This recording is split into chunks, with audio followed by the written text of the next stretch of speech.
طریقہ بدل جائے۔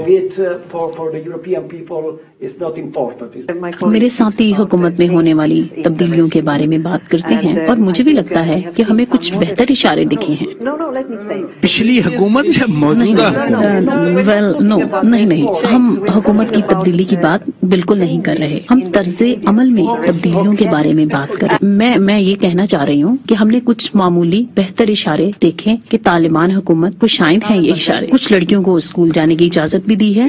میں صرف یہ کہہ رہی ہوں کچھ اقدامات انتہائی اہم ہیں اور ہم اس طرح کے مزید اقدامات دیکھنے کے خواہش مند بھی ہیں، کیونکہ جانتے ہیں کہ ابتدائی سالوں کے بعد لڑکیوں کو اسکول سے باہر رکھنے کا کوئی جواز بھی نہیں، کیونکہ اگر وہ سیکنڈری تعلیم میں نہیں جا سکتی ہیں تو وہ کبھی بھی انجینئر نہیں بن سکیں گی یا آرکیٹیکٹ یا سائنسدان، اور دیگر یونیورسٹیاں اور تعلیم کا ایک سلسلہ بھی۔ جی، تو آپ کا کیا اندازہ ہے کہ پاکستان دنیا سے کیا توقع رکھتا ہے؟ یعنی ہمیں پاکستان کو توقعات ہیں، کیونکہ ہمیں ہمیشہ افغانستان میں ہونے والی کسی بھی تبدیلی کا سب سے زیادہ سامنا کرنا پڑتا ہے، اس کا براہ راست اثر پاکستان پر پڑتا ہے۔ پاکستان ہمیشہ سے زیادہ اب ایک واقعتاً اسٹریٹجک ملک ہے۔ عالمی برادری اور اس خطے کو مل کر کام کرنا ہوگا۔ میرے علم میں ہے کہ پاکستان لاکھوں پناہ گزینوں اور مہاجرین اور افغان مہاجرین کی میزبانی بھی کر رہا ہے۔ جی، گزشتہ 40 سال سے۔ جی ہاں، میں جانتی ہوں۔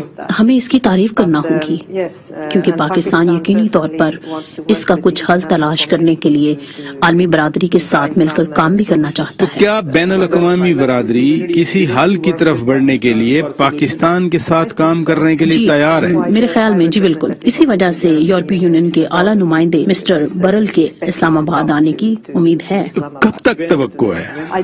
میرے پاس ابھی معلومات نہیں ہیں۔ ہم پارلیمنٹ ممبران ہیں اور وہ ایک مختلف ادارہ بھی ہے اور ہمارے رابطے ہیں، لیکن ہم ایک دوسرے کے بارے میں بات نہیں کرتے۔ جنوبی ایشیا میں ایک مسئلہ اور بھی ہے جو مقبوضہ کشمیر کے بارے میں ہے۔ پوری دنیا نے یورپین یونین کے ذریعے دریافت کی جانے والی ڈس انفو لیبز کی خبریں چھاپیں کہ ہندوستان ان جعلی اور من گھڑت قسم کی معلومات کے پھیلاؤ کے ذریعے پاکستان کے خلاف پروپیگنڈا کرنے میں مصروف تھا۔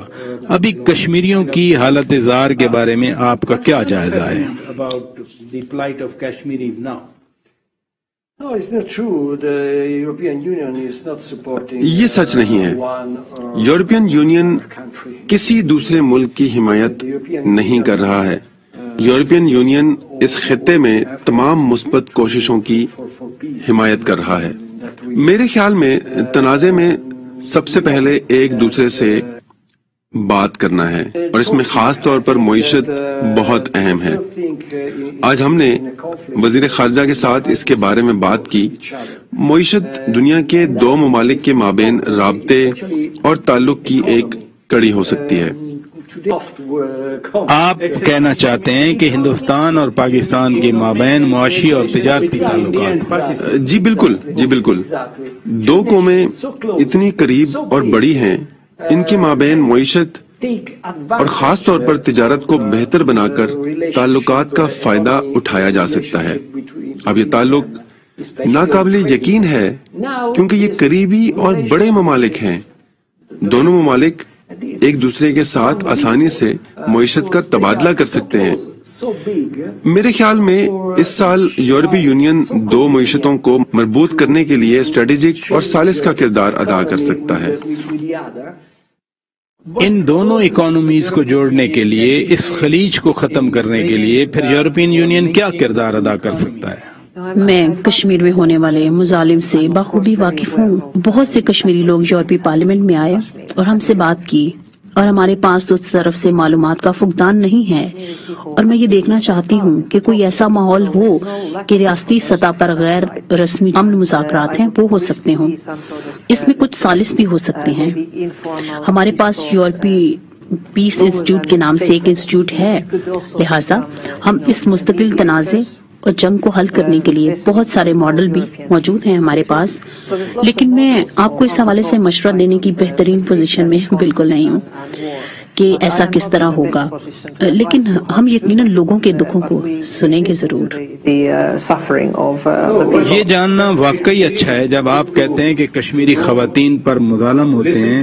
انڈیا اور پاکستان کے کرکٹ میچ کے بعد بھی کشمیری اسٹوڈنٹس کے خلاف گھناؤنے مقدمات درج کیے گئے، اور محبوبہ مفتی جو کہ ہندوستانی حمایت یافتہ سیاسی رہنما ہیں، انہوں نے خود بھی اس کے بارے میں ٹویٹ کیا تھا، لیکن برسل یا فن لینڈ میں ہوتے ہوئے مظالم کے حوالے سے آپ کو کس قسم کی معلومات موصول ہوئیں جس کا کشمیریوں کے خلاف ہندوستانی افواج نے ارتکاب کیا؟ while sitting in Brussels or Finland about the atrocities in being committed by Indian forces against Kashmiris. میں جس بات پر زور دینا چاہتی ہوں وہ یہ ہے کہ بہتر ہوگا کہ اب اس سارے معاملے کو انسانی حقوق کی پاسداری کی صورتحال کے طور پر لیا جائے. شاید یہ انسانی حقوق کے مقصد کے طور پر لینا اس کو بہتر ہوگا، اور میں اس کے علاوہ اس پر اور کچھ نہیں کہنا چاہوں گی کیونکہ میں کبھی اس خطے میں نہیں گئی، لیکن یورپی پارلیمان اس سے ناواقف نہیں ہے. جنوبی ایشیا کے لیے یورپین یونین کے وفد کے سربراہ کی حیثیت سے آپ کشمیر میں ہونے والے مظالم کے بارے میں کیا کہتے ہیں؟ All the atrocity are horrible. As my colleague said, European Union is... جیسا میرے ساتھی نے کہا کہ وہاں مظالم خوفناک ہیں. یورپین یونین اس صورتحال کو تکلیف سے دیکھ رہا ہے اور اس بارے میں محدود کردار رکھتا ہے، اور امید کرتا ہوں کہ مستقبل میں ہماری دخل اندازی سے ان دونوں طاقتوں کے درمیان اس خطے میں امن کو بحال کرنے میں مددگار ثابت ہو سکتی ہے. to make peace between the parts and restore the peace in the territory. آپ کا بہت بہت شکریہ. Your Excellency Nicola Procaccini and Excellency Heidi Hautala for being with us for today and speaking to us. ناظرین، European parliament کے یہ دو معزز اراکین دیگر ساتھیوں کے ساتھ پاکستان کے دورے پر آئے اور بڑے واضح طور پر انہوں نے بتایا کہ یورپین یونین افغانستان کی موجودہ حکومت کو تسلیم تو نہیں کرتی، لیکن بہرحال وہاں پر انگیج رکھنا ضروری ہے کیونکہ کوئی خدا نخواستہ ہیومینیٹیرین کرائسس پیدا نہ ہو سکے، نہ ہو جائے.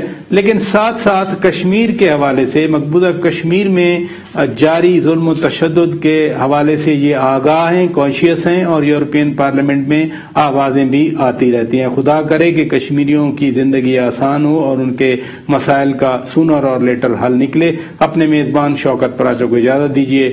خدا حافظ.